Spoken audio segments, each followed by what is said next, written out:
मैं आता हूँ तेरे पास, प्रभु यीशु मेरे मसीह, मेरे पापों के लिए ही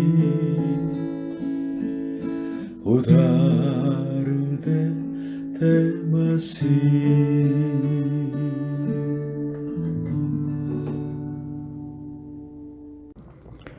प्रभु यीशु मसीह जी आप सभी को आशीष दे।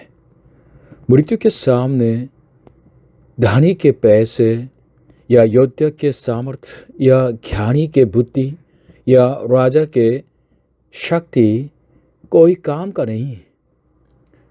पहले आदमी आदम के पाप के बाद इस दुनिया में मृत्यु आ गई और मृत्यु सारे मानव जाति के ऊपर शासन कर रही है। इसके बारे में बाइबल बताती है। मनुष्य आदम के पाप के बाद सब पाप में गिर गए और मृत्यु के शिकार बन चुके हैं और न्याय किया जाएंगे और शैतान के साथ नरक की आग में सदा के लिए पीड़ित होने वाले हैं। कौन इस दुखपूर्ण नियति में से मानव जाति को बचा सकता है?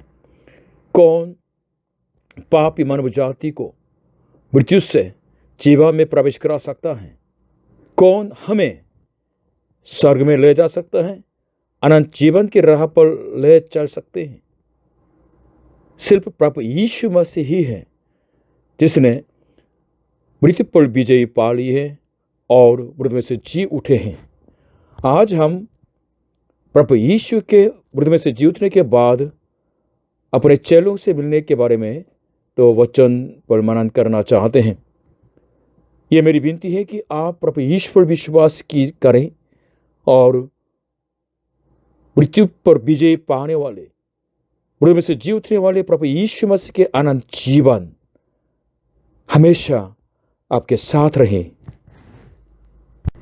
आज के वचन यूहन्ना रचित सुसमाचार 20वीं अध्याय 24 से लेकर 31। परंतु 12 में से एक व्यक्ति अर्थात थोमा जो दिदुमुस कहलाता है, जब यीशु आया तो उनके साथ न था। जब और चेले उससे कहने लगे कि हमने प्रभु को देखा है, तब उसने उनसे कहा, जब तक मैं उसके हाथों में कीलों के छेद न देख लूं और कीलों के छेदों में अपनी उंगली न डालूं और उसके पंजर में अपना हाथ न डालूं, तब तक मैं प्रतिज्ञा नहीं करूंगा। 8 दिन के बाद उसके चेले फिर घर के भीतर थे और थोमा उनके साथ था और द्वार बंद थे। तब यीशु ने आकर और बीच में खड़ा होकर कहा, तुम्हें शांति मिले। तब उसने थोमा से कहा, अपनी उंगली यहाँ लाकर मेरे हाथों को देख और अपना हाथ लाकर मेरे पंजरे में डाल और अविश्वासी नहीं परंतु विश्वासी हो। यह सुन थोमा ने उत्तर दिया, हे मेरे प्रभु, हे मेरे परमेश्वर। यीशु ने उससे कहा, तूने तो मुझे देखकर विश्वास किया है।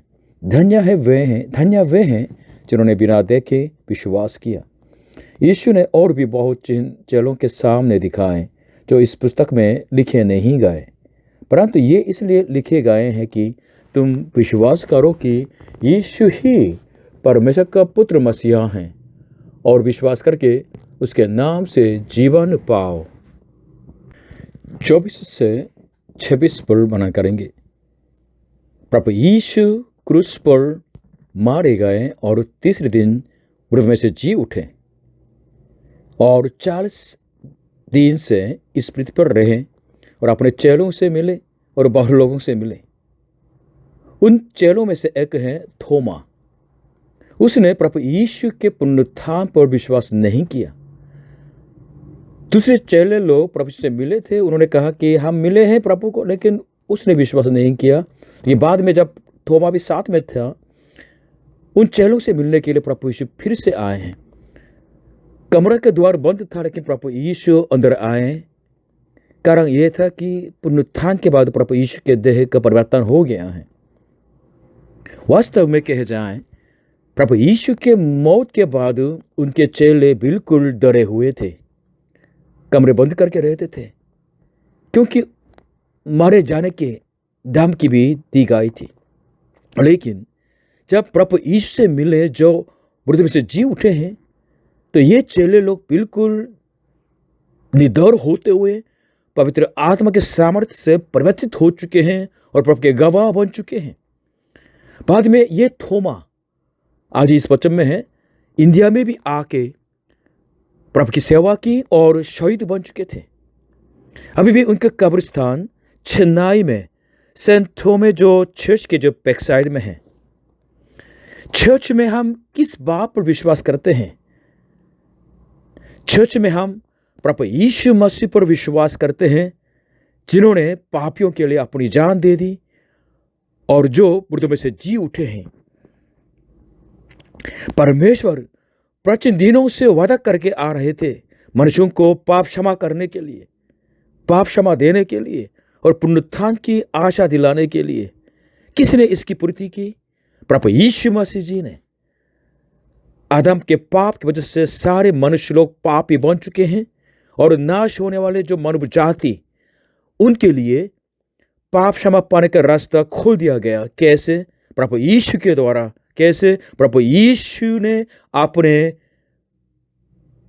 प्राण को हमारे पाप के प्रायश्चित के लिए दे दिए हैं। इसलिए प्रभु यीशु ने यह कहा कि मार्ग, सत्य और जीवन मैं ही हूं, बिना मेरे द्वारा कोई पिता के पास नहीं पहुंच सकता। हालेलुया।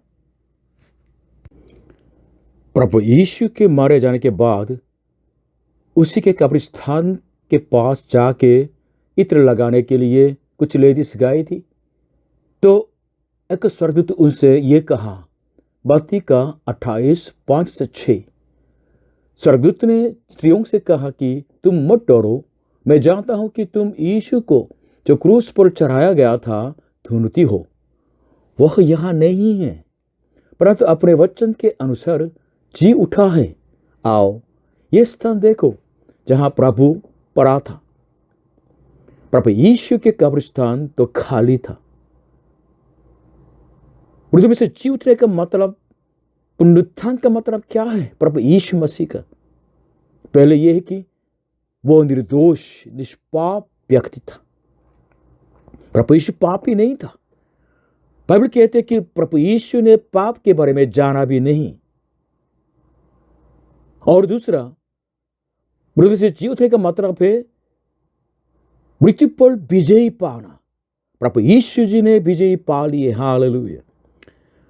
मृत्यु के काम बाइबल के अंदर 2:24 में इस तरह लिखा है कि परंतु उसी को यानी यीशु को परमेश्वर ने मृत्यु के बंधनों से छुड़ा कर जलाया, क्योंकि यह अनहोना था कि वह यानी प्रभु यीशु उसके वश में रहता, मृत्यु के वश में रहता।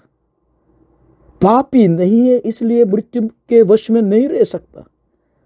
In English, but God raised him from the dead, freeing him from the agony of death, because it was impossible for death to keep his hold on him. और तीसरा पॉइंट ये है कि पुनरुत्थान का मतलब प्रभु यीशु की मौत अपनी पापों की वजह से मौत नहीं थी, वरन हमारे लिए, हमारे पापों के प्रायश्चित के लिए मौत थी। इसलिए यूहन्ना नबी ने यह कहा प्रभु यीशु को देख के, देखो परमेश्वर का मेमना जो जगत का पाप उठा ले जाता है। क्यों? परमेश्वर ने प्रभु यीशु के देह को कुमारी मरियम के गर्भ के अंदर तैयार किया है। अगर बायोलॉजिकली, नेचुरली इस तरह पति पत्नी के संबंध के द्वारा कोई पैदा हो जाता है तो वो ऑटोमेटिकली पापी होता है। इसलिए अगर हमारे लिए पाप के प्रायश्चित होने के लिए एक देह की जरूरत है, उस देह के अंदर भी पाप नहीं होना चाहिए। इसलिए परमेश्वर ने कुमारी को चुन लिया है और पवित्र आत्मा के द्वारा एक विशेष देह को तैयार किया है। कुमारी मरियम के द्वारा जन्मा, पवित्र आत्मा के द्वारा प्रभावित हो गए हैं। इसलिए प्रभु यीशु मसीह की मौत साधारण मौत नहीं, अपने पापों की वजह से मौत नहीं, वरन पापों के प्रायश्चित के लिए मौत थी। और चौथा, प्रभु यीशु मृत्यु में से जी उठा। इस कथन का मतलब क्या है? हम सब के लिए पुनरुत्थान की आशा की पूर्ति है। इसलिए कहते हैं कि पहला फल पुनरुत्थान का प्रभु यीशु को। पहले कुरिन्थियों 15वीं अध्याय 20 से 21 में लिखा है कि परंतु सचमुच मसीहा मृतों में से जी उठा है और जो सो गए हैं उनमें पहला फल हुआ, फर्स्ट फ्रूट हो गया। मतलब प्रभु यीशु मृत में से जी उठे, इसलिए आपके लिए, मेरे लिए अगर विश्वास है तो पुनरुत्थान गारंटीड है। हालेलुया। क्योंकि जब मनुष्य के द्वारा मृत्यु आई तो मनुष्य ही के द्वारा मरे हुओं का पुनरुत्थान भी आया। ये पहले मनुष्य कौन है? किसके द्वारा मृत्यु आई? आदम के द्वारा। और दूसरा मनुष्य ही के द्वारा पुनरुत्थान भी आया। मतलब ये कौन? जो मनुष्य बन के आया, प्रभु यीशु मसीह के द्वारा पुनरुत्थान भी आया। हालेलुया। 27 से 29। तब उसने थोमा से कहा, अपनी उंगली यहाँ लाकर मेरे हाथों को देख और अपना हाथ लाकर मेरे पंजर में डाल और अविश्वासी नहीं परंतु विश्वासी हूँ यह सुन। थोमा ने उत्तर दिया, हे मेरे प्रभु, हे मेरे परमेश्वर। यीशु ने उससे कहा, तूने तो मुझे देखकर विश्वास किया है, धन्य वे हैं जिन्होंने बिना देखे विश्वास किया। प्रभु यीशु अपने आने वाली मौत के बारे में और मृत्यु में से जी उठने के बारे में अपने चेलों से कई बार कह चुके थे। लेकिन जब प्रभु यीशु जी उठे हैं, उसी के चेले थोमा ने इस पर विश्वास नहीं किया। लेकिन जब प्रभु यीशु से मिलने जो मृत्यु में से जी उठे हैं, उसके सामने इस तरह अंगीकार किया कि हे मेरे प्रभु, हे मेरे परमेश्वर। इस अंगीकार को सुन के प्रभु यीशु ने इनकार नहीं किया। इस पर ध्यान दीजिएगा। और आगे कदम उठा के क्या कहा? यह कहा कि धन्य वे हैं जिन्होंने बिना देखे विश्वास किया। प्रभु यीशु जो मृत्यु में से जी उठे हैं, वह कौन है? यह सबसे महत्वपूर्ण सवाल होता है। मैं तो बुद्धिस्ट परिवार में पैदा हो गया था, वहां मेरा पालन पोषण हो गया, इसलिए मुझे मालूम नहीं था प्रभु यीशु के बारे में। सिर्फ स्कूल में यह सीखा कि प्रभु यीशु संसार के जो 4 संतों में से एक है, बस अच्छा आदमी समझ लिया था, बस यहीं तक। यहूदी धर्म में, इस्लाम में प्रभु यीशु को सिर्फ नबी के रूप में लोग मानते हैं, और हिंदुइज्म में तो अनेक जो देवता में से एक के रूप में मानते हैं। कुछ लोग मानते हैं कि प्रभु यीशु अच्छा आदमी था, कृपालु था और न्यायपूर्ण था। लेकिन अब सुनिएगा, बाइबल प्रभु यीशु के बारे में क्या बताती है? बाइबल बताती है कि प्रभु यीशु मसीह परमेश्वर का इकलौता है, हमारा सृजनहार है, और परमेश्वर की तरफ से आए हुए हमारे पाप के प्रायश्चित है, पुनरुत्थान का प्रभु है, शांति दाता है, अनंत जीवन दाता है, हमारे मुक्ति दाता है, और उसका स्वभाव परमेश्वर ही है। हालेलुया। यीशु कौन है? एक गवाही के बारे में बताना चाहता हूं। एक आदमी के बारे में, मारियो जोसेफ, ओरिजिनल नाम है सुलेमान। ये इंडिया केरला स्टेट में पैदा हो गया था। करीब 18 साल से वो इमाम बन के तो सिखाता था। एक दिन उसने ये सिखाया कि यीशु परमेश्वर नहीं। लेकिन उस भीड़ में से किसने कहा कि अगर नहीं है तो वो कौन है? Who is Jesus? इस प्रश्न का जवाब देने के लिए उसने पूरे कुरान को बिल्कुल पढ़ लिया है, और उसने ये पाया कुरान में कि नबी मोहम्मद का नाम सिर्फ 4 जगहों में आया, लेकिन प्रभु यीशु का नाम 25 जगहों में आया। थोड़ा सा कंफ्यूज लग रहा है। और कुरान में लेडीज का नाम नहीं आता है, लेकिन उसने कहा कि सिर्फ मरियम, यीशु की माता जी, और उसका नाम आया। और कुरान तीसरा अध्याय 45 से 55 में इस तरह प्रभु यीशु के बारे में 10 पॉइंट बताया। उसमें से एक है अरबिक वर्ड में कि कलिमातुल्लाह, मतलब प्रभु यीशु को वर्ड ऑफ गॉड, परमेश्वर का वचन कहा। और दूसरा नाम है, टाइटल दिया गया प्रभु यीशु को स्पिरिट ऑफ गॉड, परमेश्वर का आत्मा या यीशु मसीहा। और उन्होंने कहा कि ये भी लिखा है कि जब प्रभु यीशु छोटा थे तो बिल्कुल मिट्टी से लेके पक्षी को बनाया। उसने सोचा कि अगर पक्षी बनाया तो वो जीवन भी दे सकता है। और कुरान में ये लिखा है कि प्रभु यीशु जी ने अंधे को बिल्कुल रोशनी दी, और बिल्कुल लेप्रोस जो पेशेंट्स को चंगा किया है, और जो मरा हुआ था उसको जीवित किया है। और प्रभु यीशु स्वर्ग में चला गया और वापस आने वाले हैं, इस तरह लिखा है। एक दिन उसने अपने बड़े इमाम के पास जाके ये पूछा कि अल्लाह ने इस पृथ्वी को कैसे बनाया? तो उन्होंने कहा कि वचन के द्वारा। इसलिए सुलेमान ने पूछा, तो वचन ये सृजनहार है, सृष्टि है? बड़े इमाम ने जवाब नहीं दिया, क्योंकि वो झिझक रहा था, क्योंकि ऐसा लग रहा था कि अगर वचन को सृष्टि कह दिया तो सृष्टि कैसे सृष्टि को बना सकते हैं? कॉन्फ्लिक्ट है। और वचन को सृजनहार कहेंगे तो ऑटोमेटिकली यीशु सृजनहार हो जाता है। उस दिन से उसने प्रभु यीशु परमेश्वर का वचन को सृजनहार समझ लिया है। बहुत सताव आ गया।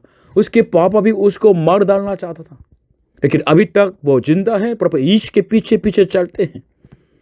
और कुरान के 10वीं अध्याय का 94 में इस तरह पढ़ के तो घबरा गया, क्योंकि इस तरह लिखा है कुरान में कि तुम बाइबल पढ़ लो, या बाइबल पढ़ने जब इस कुरान को पढ़ते हुए और कोई प्रश्न आता है तो बाइबल पढ़ लो, या बाइबल पढ़ने वाले के पास जाके पूछ लो, क्योंकि सत्य उसमें प्रकट किया गया है। इस तरह लिखा हुआ है।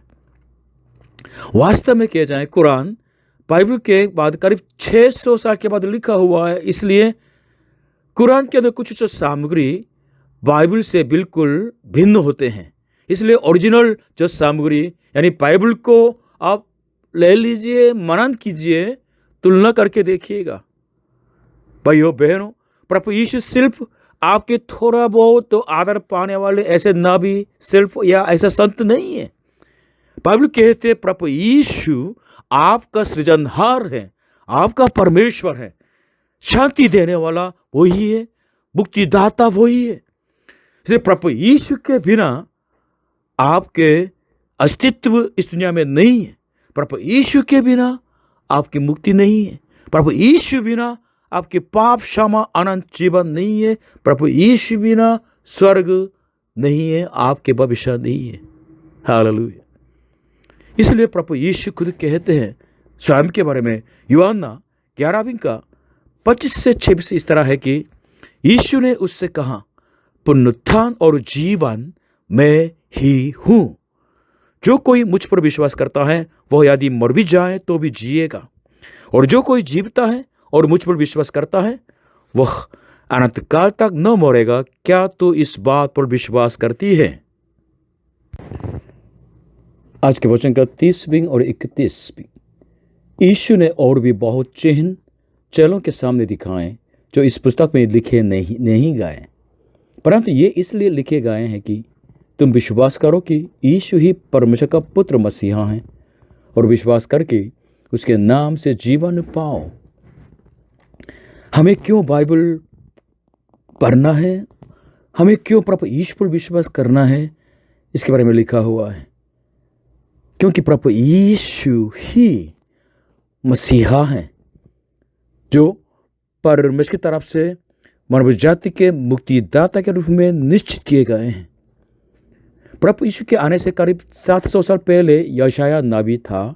उसने ये किताब में लिखा है कि यशाया का 53 का 5 से 6 सुनिएगा, आने वाले प्रभु के बारे में लिखा है।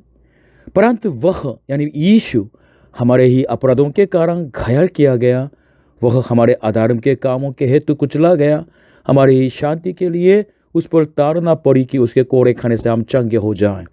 हम तो सब के सब भेड़ों की नाई भटक गए थे, हम में से हर एक ने अपना अपना मार्ग लिया, और यहोवा ने हम सबों के अधर्म का बोझ उसी पर लाद दिया। आपके मेरे पापों को प्रभु यीशु के ऊपर लाद देने वाले के लिए निश्चित किया है। In English, but he was pierced for our transgressions, he was crushed for our iniquities. The punishment that brought us peace was upon him, and by his wounds we are healed. We all, like a sheep, have gone astray. Each of us has turned to his own way, and the Lord has laid on him the iniquity of us all. क्यों हमें प्रभु यीशु पर विश्वास करना है? क्योंकि प्रभु यीशु परमेश्वर का इकलौता पुत्र है, मतलब उसका स्वभाव तो परमेश्वर है, लेकिन निर्दोषी मनुष्य देह को धारण करके निर्दोषी व्यक्ति बन चुके हैं, मनुष्य बन चुके हैं। इसलिए क्योंकि वो निर्दोष था, निष्पाप था, इसलिए प्रभु यीशु के कुर्बान हमारे लिए, हमारी मानव जाति के लिए पाप के प्रायश्चित बन जाता है। और प्रभु यीशु सिद्ध परमेश्वर है, इसलिए हमें अनंत जीवन दे सकता है। चर्च आपके अनंत जीवन के लिए है, न केवल आपकी मदद के लिए, न केवल आपकी सेवा के लिए। चर्च के द्वारा, बाइबल के द्वारा, प्रभु यीशु मसीह के द्वारा आप अनंत जीवन पाएंगे। बाइबल के अंदर बहुत प्रसिद्ध एक जो पद है, यूहन्ना 3:16। सुनिए, क्योंकि परमेश्वर ने जगत से ऐसा प्रेम रखा कि उसने अपना इकलौता पुत्र यानी प्रभु यीशु को दे दिया, ताकि जो कोई उस पर विश्वास करे, जो कोई प्रभु यीशु पर विश्वास करे, वह नाश न हो परंतु अनंत जीवन पाए। प्यारे भाइयों बहनों, ये याद रखिए कि परमेश्वर जिसने आपको बनाया है, मनुष्य के देह धारण करके आए इस दुनिया पर, उस देह को जिसमें पाप नहीं है, और वो आपके लिए पापों के लिए मरा और फिर से जी उठा। चर्च कोई मरे हुए व्यक्ति पर विश्वास नहीं करती है। अगर प्रभु यीशु मर गया और खत्म हो गया, हमें उस पर विश्वास करना जरूरी नहीं है। इसलिए बाइबल पढ़ के अब जरूर इस पर विश्वास कीजिए कि प्रभु यीशु मसीह आपके पाप के प्रायश्चित है, और प्रभु यीशु मसीह ने मृत्यु पर विजय पा लिए और वो मृत्यु में से जी उठे हैं।